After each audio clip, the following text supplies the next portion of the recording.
In the vast and sun-drenched kingdom of Ulurun, where baobab trees stood like giants and the rivers ran like silver threads through the land, there lay a humble village named Akambi.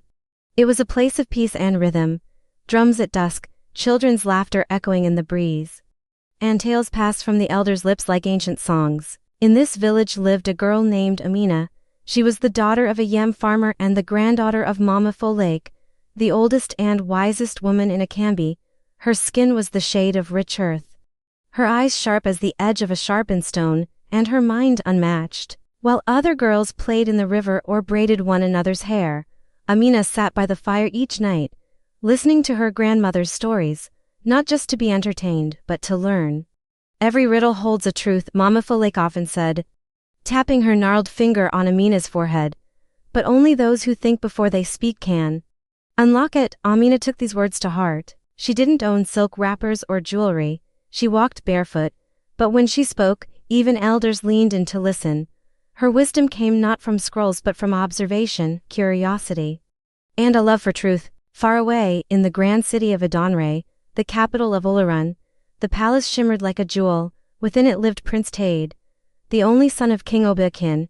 He was handsome, his jaw sharp, his robes embroidered with gold, his voice confident, but beneath the charm lay something dangerous, arrogance. Tade had read every scroll in the palace library. He spoke with scholars, debated with priests, and had once even corrected a royal advisor in front of the king. That day, his ego grew tenfold. No woman in this kingdom is wiser than me, he boasted in the royal court, and if one thinks she is, let her come forth. The prince declared a contest. He would pose 3 riddles. If any woman could solve them all, she would become his wife and future queen. But there was a catch. If she fails, he warned, she shall be banished from the royal city forever. Wisdom is not a game for the unworthy. One by one, women came, daughters of nobles, daughters of generals, daughters of priests. Each failed. Some wept, some stormed out, some begged for a second chance. Prince Tade only smirked. The kingdom murmured, perhaps no woman was meant to rule beside him. The news traveled like wildfire. When it reached the quiet village of Akambi, people laughed, not out of cruelty, but disbelief. No one has outsmarted the prince, said the blacksmith's wife. Who would dare try now? But Amina stood silently. That night, she stared into the fire, her grandmother beside her. Do you think a girl like me could win, Mama? She asked. Mama Folktale smiled, her old eyes twinkling. Child, she whispered, a crown does not make a king, and silk does not make a queen. Go, show him what true royalty looks like. Amina packed nothing but courage. Wrapped in her faded blue wrapper, she walked the dusty path toward the capital, barefoot, alone, but unshaken. Amina packed nothing but courage. Wrapped in her faded blue wrapper, she walked the dusty path toward the capital, barefoot, alone, but unshaken. But Amina stood tall. I have come to answer the prince's riddles. A commotion stirred. Just then, the queen mother, draped in coral beads and wisdom, stepped forward. She studied Amina, eyes narrowing, and then smiled. Let her in, she said. A sharp tongue is nothing without a sharp mind. Let us see what she holds. The royal court was filled, nobles, advisors, ministers, all seated like judges. Prince Tade sat on a throne carved from ebony and ivory, golden lions beneath his feet. When Amina entered, the hall fell silent. The prince raised an eyebrow. You, a peasant girl?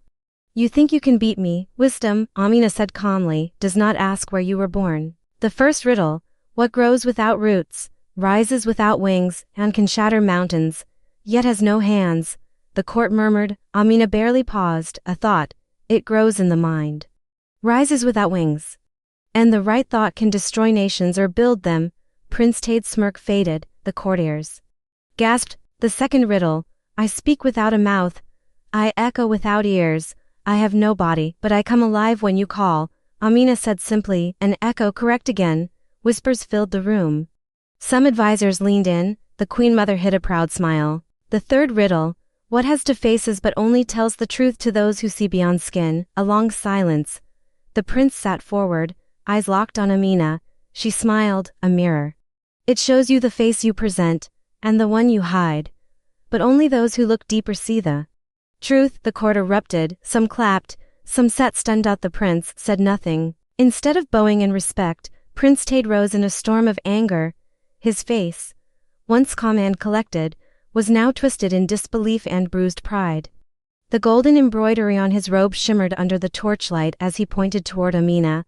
"I will not marry a village girl," he shouted, voice echoing through the royal hall. "My queen must be worthy of the throne. Not someone who smells of wood smoke and yams." A deep gasp rippled across the court. Nobles, ministers, and palace guards stared in stunned silence. Even the drummers by the side of the hall fell still, their hands frozen midair. But Amina, she didn't flinch. Instead, she let out a soft, genuine laugh. Not cruel, not mocking.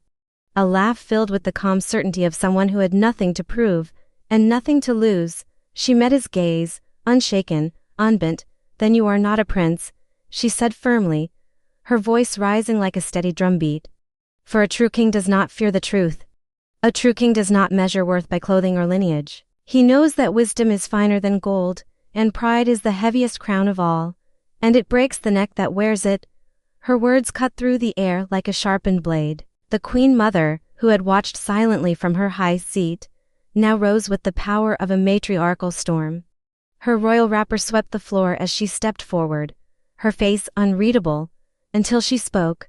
"Then I will crown her," she declared, voice thunderous and clear. "Not as your wife, but as a counselor of this kingdom.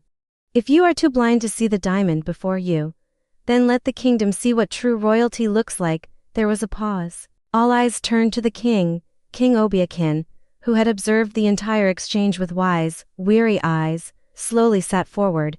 He studied Amina, not as a peasant, not as a girl, but as something greater. Then, with the weight of 1,000 ancestors in his voice, he said, "Let it be so." And so, Amina did not become queen, she became something far more powerful.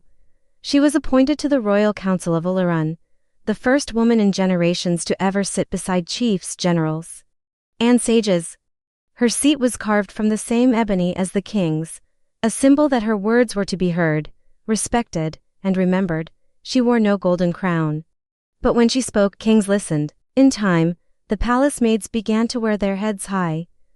The daughters of warriors asked questions no one had dared ask before, and the fireside games of little girls changed.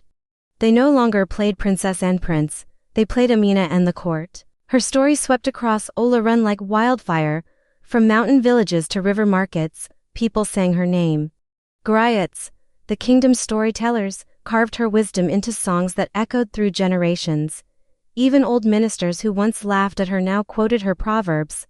And as for Prince Tade, he searched far and wide for a woman who could challenge him, who could match his mind, but he never found one. Some say he grew quieter, some say he became wiser, but many believe he spent the rest of his days chasing a shadow, the shadow of the girl who had once stood before him in a faded wrapper, barefoot and bold, and shown him that royalty is not inherited, it is earned.